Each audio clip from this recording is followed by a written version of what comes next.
동학농민운동에 대한 제한적인 의미예요. 한번 혼잣말을 해볼게요. 뭐 이렇게 역사적 학설이 있는 건 아니고 그냥 제 관점을 얘기하는 거니까 재밌게 봐주셨으면 해요. 그러니까 우리가 이제 동학을 배우잖아요. 동학농민 운동이라고 하죠. 동학농민 운동은 이제 의미가 많죠. 어쨌든 아래로부터 시작한 운동이고 이게 반외세 그리고 반봉건을 얘기했으니까 그 당시 시대상에 봤을 때 상당히 유의미한 운동이었죠. 근데 그 당시 이제 조선 상황을 보면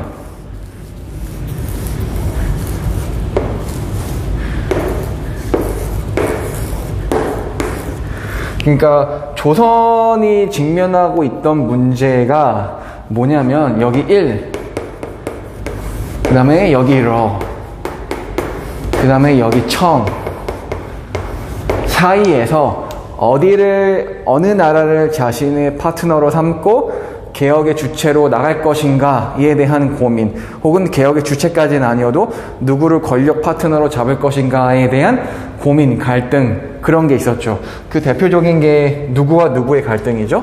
흥선대원군이랑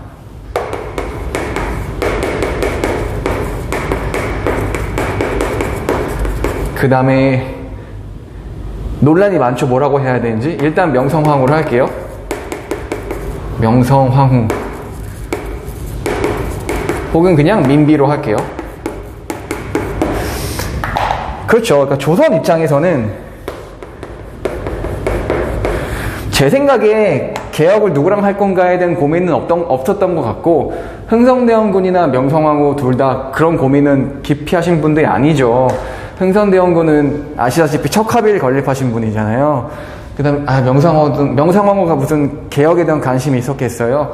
다 권력 싸움인 거죠. 그러니까 러시아를 할지 청을 잡을지 일본을 잡을지 그거에 대한 권력 다툼 혹은 서로의 갈등이 있던 시기가 바로 조선 후기 1800년도 후반 그때쯤인데, 그때 이제 동학농민운동이 일어나는 거고요. 근데 제가 이제 오늘 얘기하고 싶은 건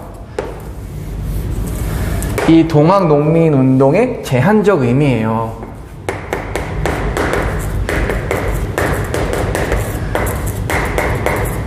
나아가서 동학농민운동과 갑신정변까지 한번 이야기해 보려고 하는데요. 재밌는 게 이런 역사적 디테일한 사실들은 사실 구글 검색만 해도 많이 나오잖아요. 동학농민운동의 어떤 일련의 과정들 쫙 나오고, 뭐 고부밀란 해서 뭐 전주성 점령하고, 남쪽 북쪽 만나가지고 우금치 전투에서 이제 다 돌아가시고 이런 건데, 그게 중요한 게 아니고 이제 전봉준이 잡혀가잖아요.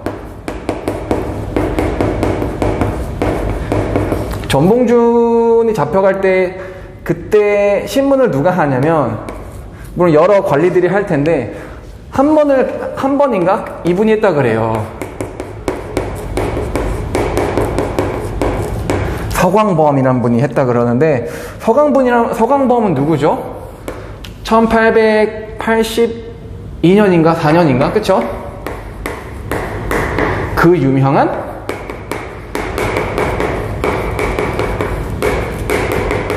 갑신정변을 일으키신 분이잖아요. 서광범 뭐라 그래야 돼요? 아저씨라 그래야 돼요? 선배라 그래야 돼요?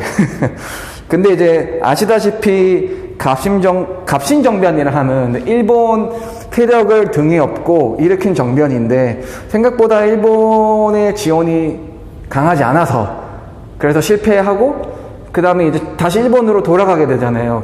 김옥균도 그렇고 서광범도 그렇고. 그래서 갑신정변 이후 서광범 아저씨가 어디로 가냐면 실패하죠. 갑신정변 실패하고 일본으로 당연히 갔다가 그 다음에 이제 미국으로 가셔요. 네. 여기서 이제 여러 잡일들 하다가 다행히 그 미국 정부에 고용이 돼서 뭐 번역하는 일도 하시고 통역하는 일도 하시고 뭐 그러셨다고 해요. 그러다가 이제 조선에서 뭐가 일어나나요? 1894년, 정확히 10년 후겠죠? 아마 그럴 거예요. 그때 이게 일어났는데, 그러니까 여기서 이제 동학이 일어나요. 정확히 지도를 한번 그려볼게요.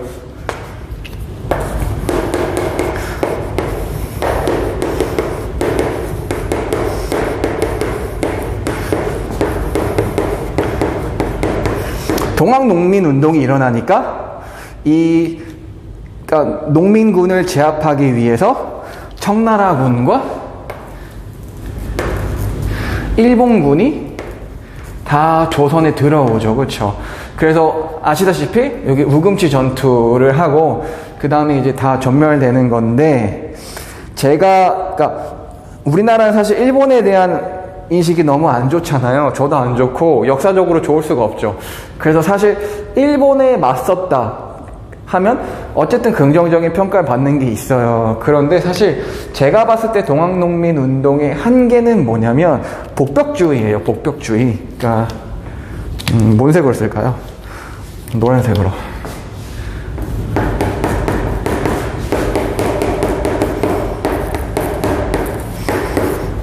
그러니까 제 생각에 동학농민 운동의 의의는 아래로부터 시작한 운동이다. 하지만 한계는 복벽주의였다. 그러니까 근대성이 없었다 이거죠.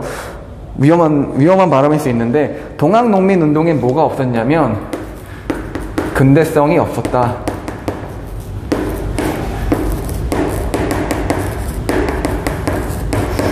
그러니까 이제 동학농민 운동이 이제 뭐 요구하잖아요. 정부에게 몇 개 요구하는데 뭐 이렇게 끝내 그 요구하는 것들이 그러니까 사회 문화적인 측면에서는 의미가 있는데 경제적인 측면 혹은 정치적인 측면에서는 그다지 유의미성을 저는 찾지 못하는 거죠. 왜냐하면 그러니까 1800년 후반이잖아요. 그러니까 1900년을 앞둔 시점인데 그때 사실 요구해야 할 거는 의회 제도인 거죠. 제가 볼 땐 그래요. 무엇보다도 없애야 될 게 왕이라는 제도인 거잖아요. 왕을 없애든 왕을 허수아비로 앉혀놓든. 근데 동학농민 그 12개조인가요? 그들이 요구하는 그 개조를 보면은 의회 제도는 없어요. 즉 이들이 고민했던 것들 중에 정치 제도는 없는 거죠.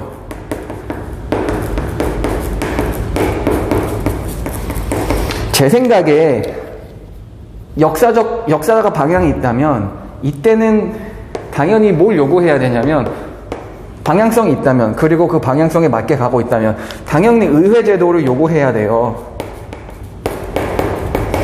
의회 제도를 요구한다면 왕이 싫다는 거잖아요. 네, 그런 의미에서 동학농민 운동은 근대성이 없는 운동인 거죠. 제가 볼 땐 그런데 근데 이제 서광범 아저씨가 왜 얘기하냐면 어쨌든 전봉준이 이제 잡혀가서 한양으로 올라와서 신문을 할 거 아니에요. 그때 한 번인가 이제 서광범 아저씨가 직접 한 번 한 적이 있다 그래요. 서광범 아저씨 인생을 보면 참 슬픈 게 이때 이제 일본으로 도망갔겠죠. 어쨌든 일본 정부가 도와준다고 약속했다가 도와주진 않은 거지만 약속은 한 거잖아요. 갑신정변 실패하고 청나라 군대가 들어와서 그 멜렌도르프인가요? 청나라에 있던 그 독일인 같이 들어와서 이제 막 잡으러 가는데 서광범 아저씨가 막 이제 일본 공사의 도움을 받고 도망가잖아요.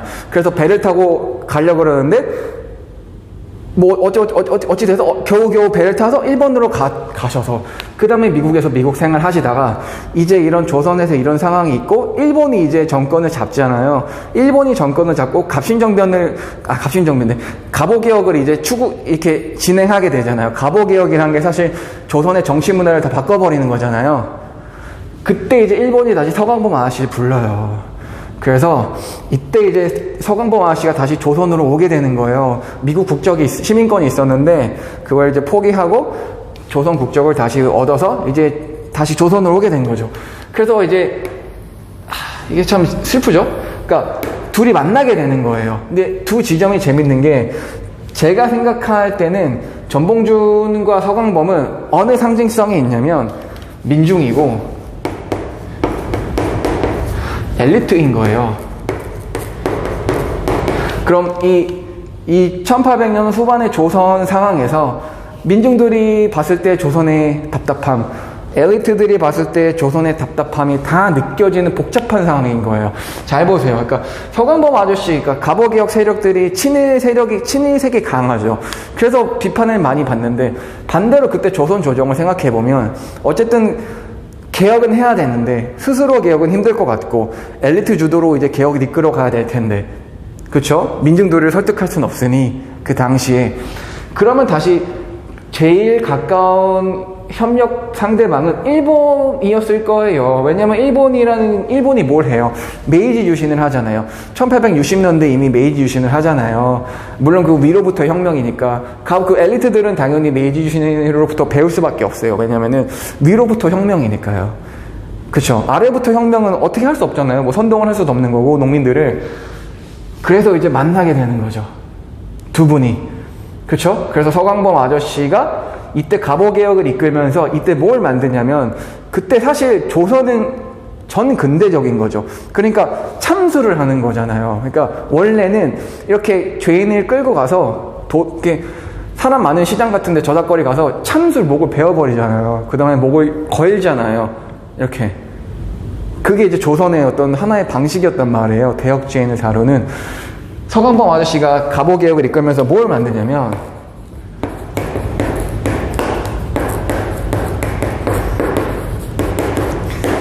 그 참수를 없애요. 잔인한 그 방법을 없앤단 말이에요. 어떻게 죽일까요? 그냥 이렇게 목 매달아서, 요즘 우리가 아는 그렇게 하는 거예요. 이렇게 독방 같은 데 가둬놓고, 이렇게 사형수 목, 이렇게 끈 매달고, 이렇게 거는 거죠. 그렇게 죽어요. 녹도장군 전봉준 아저씨가 이 엘리트가 만든 이 정치 제도에 의해서 사망을 한다고요. 슬프잖아요. 그러니까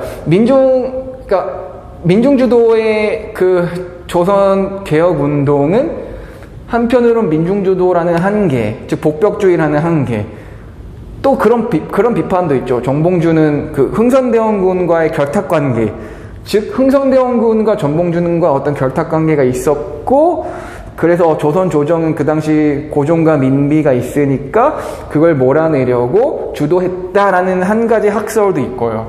어쨌든 전봉준의 이 동학농민운동은 전근대성을 벗어나지 못하는 것. 그렇잖아요. 그냥 우리가 흔히 중국 역사에서 보는 농민봉기랑 큰 차이가 뭐가 있냐 이거예요. 그냥 먹고 살기 힘들다, 먹고 살기 힘들어 라고 그냥 한번 소리 질러는 거잖아요. 그게 나쁘다는 게 아니고 그냥 그런 한계성이 있는 거고, 엘리트들은 이제 큰 집단이 없으니, 엘리트는 소수이겠죠. 그렇죠? 그러니까 동학농민처럼 막 이렇게 일으킬 수는 없는 거고, 그래서 한 세력을 잡아야 되는데 하필 갑신정변 세력들이 손을 잡았던 건 일본 세력이고, 근데 이제 역사가 이제 와서 보니 우린 참 일본에겐 당한 게 많죠. 그러니까 이렇게 평가가 더 나쁘게 되는 경우가 있는 것 같아요. 그러니까 제가 동학농민운동을 보면서 뭘 느끼냐면은, 이 두 분이 만났을 때 이 두 분은 별 생각이 없었겠죠. 그렇죠? 근데 이제 이들의 후손인 제가 이제 이 만남을 보면 너무 슬픈 거예요. 너무 안타깝잖아요. 그러니까 안타깝잖아요. 그러니까 민중주도의 어떤 한 상징적 인물, 그러나 엘리트 주도의 개혁의 한 상징적 인물이 끝내 일본이라는 한 꼭두각시 안에서 이때쯤 그렇죠. 그래서 어쩔 수 없이 서로 죽여야 하는 그 상황. 그게 참 안타까운 거죠. 서광범 아저씨는 이제 참 안타까운 게 미국에 계셨겠죠. 근데 자료 그 조사해 보면 조선에 연좌제가 있었잖아요.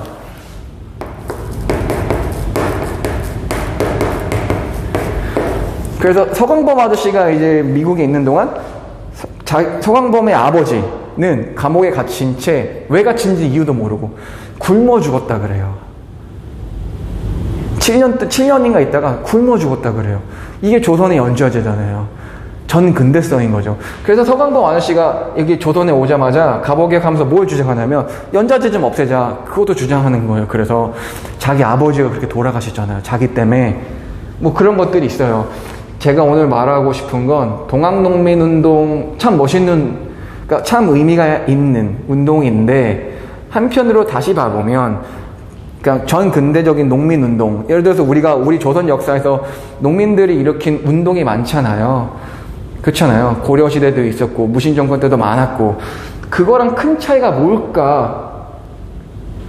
라는 고민? 그러니까 큰 차이가 뭘까? 그냥 농민운동, 농민반란, 그거와 큰 차이가 뭘까? 라고 생각해보면 크게 보이지 않는다. 반봉건, 반외세.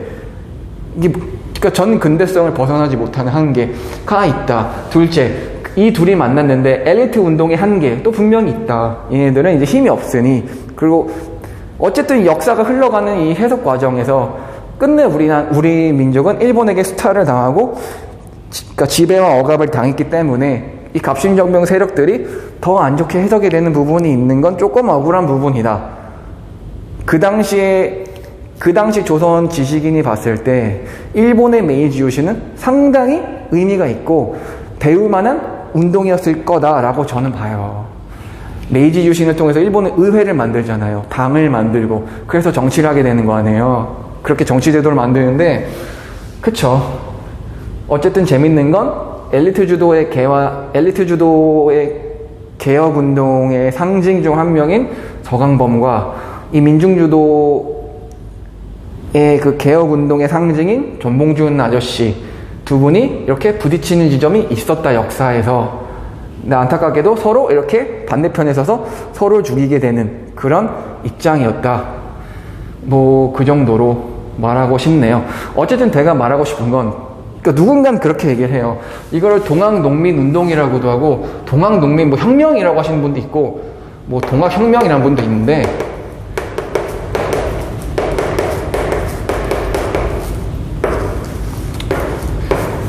혁명이라 하면은 뒤집는 거죠.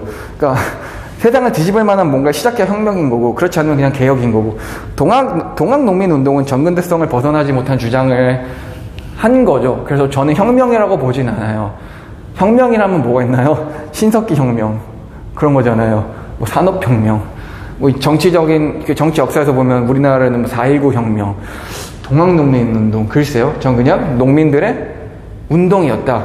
힘들고 뭐 이렇게 억울한 일도 많고 먹고 살기 힘들고 뭐 불만도 많고 그래서 터진 운동이 아니었을까. 근데 지금 와서 생각해보면 동학농민운동에 주장했던 것 중 하나가 일본의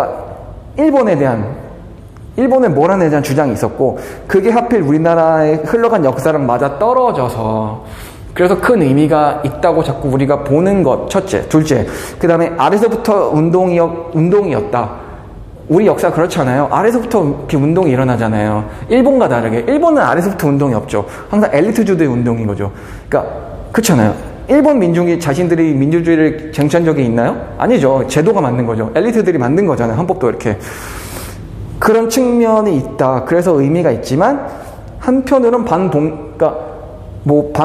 동학농민운동이 반봉건 반외세를 외쳤지만 이들이 말한 주장 자체가 근대성은 없었다 라고 조심스럽게 아주 조심스럽게 그냥 얘기를 해봤어요. 예. 저는 사실 역사를 좀 더 이렇게 고민해보면 이 엘리트들, 그러니까 갑신정변을 일으킨 사람들의 고민이 전 저 뼈저리게 더 다가와요.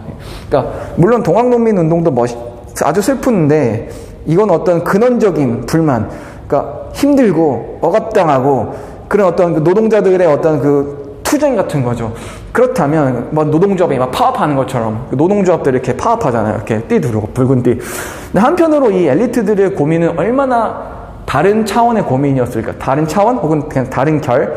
그러니까 다른 차원이라 하면 더 높아 보이잖아요. 그게 아니고 그냥 다른 결. 뭐 왼쪽이면 오른쪽 뭐 이런 식으로. 그러니까 정말 얼마나 답답했을까, 조선이. 바꾸려면은 어쨌든 일본의 힘을 빌릴 수밖에 없던 거죠. 그때 조선 엘리트들이 봤을 때 청나라는 어떤 나라였을까? 똑같은 봉건 나라였죠. 청나라는 그냥 똑같은 봉건적인 나라겠죠. 이 조선 주위에서 일본만이 믿을 수 있는 메이지 유신이라는 걸 한 엘리트 주도의 개혁 운동을 한 국가라고 생각했을 수도 있죠. 그렇잖아요. 역사가 물론 더 안 좋게 흘러가서 지금 입장에서는 일본이 안 좋지만 이 당시, 그러니까 1880년대 당시로서 일본을 바라봐 보자고요. 물론 요시다 쇼인 같은 분이, 그런 사람이 뭐 정한론을 뭐 했잖아요. 그래서 뭐 정한론, 그러니까 일본 메이지 유신의 큰 뿌리가 하나가 정한론, 그러니까 조선을 뭐 경영하자 이런 거였는데, 뭐 그건 차치하고서라도요. 어쨌든 한 건 사실이잖아요. 그럼 조선을 어떻게 바꿀 거냐 이거예요. 그러니까 비판하는 건 좋은데 해결책이 있어야 될 거 아니에요. 그럼 해결책을 마땅히 못 내놓는다 이거죠. 흥선된 것처럼 척합을 세우는 건 해결책이 아니었을 거란 말이에요. 그렇잖아요. 척합을 세우면 어떻게 해요? 문을 열어야 되는 건데. 러시아는 좀 그렇죠. 그래서 청 아니면 1인 거였잖아요. 하지만 안타깝게도 조선은 흥선대원군과 명성황후 혹은 민비, 그냥 둘의 정치 싸움만, 권력 싸움만 있었던 거죠. 그 권력 싸움에 철학은 없어요. 제가 볼 때. 말이 길어지죠? 아이고. 그러니까 이 두 분이 이제 싸우는데, 안타깝게도 제 생각에는 이 두 싸움에 철학이 없어요. 철학은 없고 그냥 권력만 있는 거예요. 예를 들어 봐요. 흥선대원군이 권력을 잡든 명성황후가 권력을 잡든 개혁은 안 하잖아요. 개화 안 하잖아요. 못 하잖아요, 둘 다. 그러니까 그냥 권력 싸움에 있었던 거예요. 그 당시 엘리트는 얼마나 답답했겠어요. 그렇지 않아요, 그렇죠? 뭐 그런 여러 가지 복잡한 상황이 있었던 것 같아요. 그래서 제가 말하고 싶은 건 동학농민운동 의의가 유의미하지만 우리나라 역사에서 이 당시랑 같이 섞어보면 제한적인 의미가 있지 않나. 그리고 너무 갑신정변 하신 분들 너무 좀 안 좋게 안 봤으면 좋겠다. 그 당시 그들의 고민 되게 깊어 보인다. 이게 이제 저의 생각이고, 어쨌든 이제 서강봉 아저씨 다시 미국에서 오셔서 가보개혁 이끌고 이게 정치제도 바꾸고 그러니까 예를 들어서 뭐 법원, 쉽게 말하면 법원 같은 거 만들고, 야 이제 너네 막 죽이지 말고 여기 와서 좀 이렇게 이심제도, 삼심제도 이런 것도 하고, 한 번 하고 두 번 다시 하고, 서로 신문도 좀 하고, 그러고, 목 베지 마. 그런 거, 길거리에서 사람 목을 왜 배? 이렇게 목으로 이렇게 끈으로 죽이면 되잖아. 뭐 이런 거잖아요. 가보개혁이란 게. 이걸 1900년, 1800년 후반에 하고 있다고요, 조선은. 안타까운 거죠. 그 엘리트들의 어떤 그 고민, 혹은 진짜 허망함, 반포기하고 싶은 그런 마음, 그것도 한번 우리가 이해해 볼 만하다. 라는 겁니다. 네, 오늘은 여기까지 한번 해볼게요. 동학농민운동의 제한적 의미, 전근대성입니다.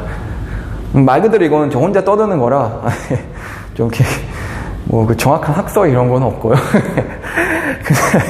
그냥 혼자 떠드는 거니까, 네, 뭐 그렇습니다. 네. 뭐 자세한 역사도 사실은 너무 요즘은 정보화 시대잖아요. 인터넷에는 모든 정보가 다 있으니까 찾아보시면 되고, 요즘은 정보가 맞고 틀린 게 아니고 이걸 그러니까 개괄적으로 거시적으로 어떻게 해석할 거냐, 그게 너무 부재인 사회인 것 같아요. 너무 디테일만. 요즘 그게 팩트예요? 팩트예요? 그게 유행이잖아요. 그게 팩트는 뭐 팩트예요? 몰라요. 찾아보세요. 끝이잖아요. A라는 사실 당신 말인데 팩트야? 뭘 찾아봐 구글로. 그게 아니고 해석을 해보자. 저는 요즘 세상에는 그게 중요한 것 같아요. 그러니까 다시 해석을 해보자. 좀 멀리서. 그런 거죠. 네. 또 말이 더 많이 길어지기 전에 끊어야겠어요. 감사합니다.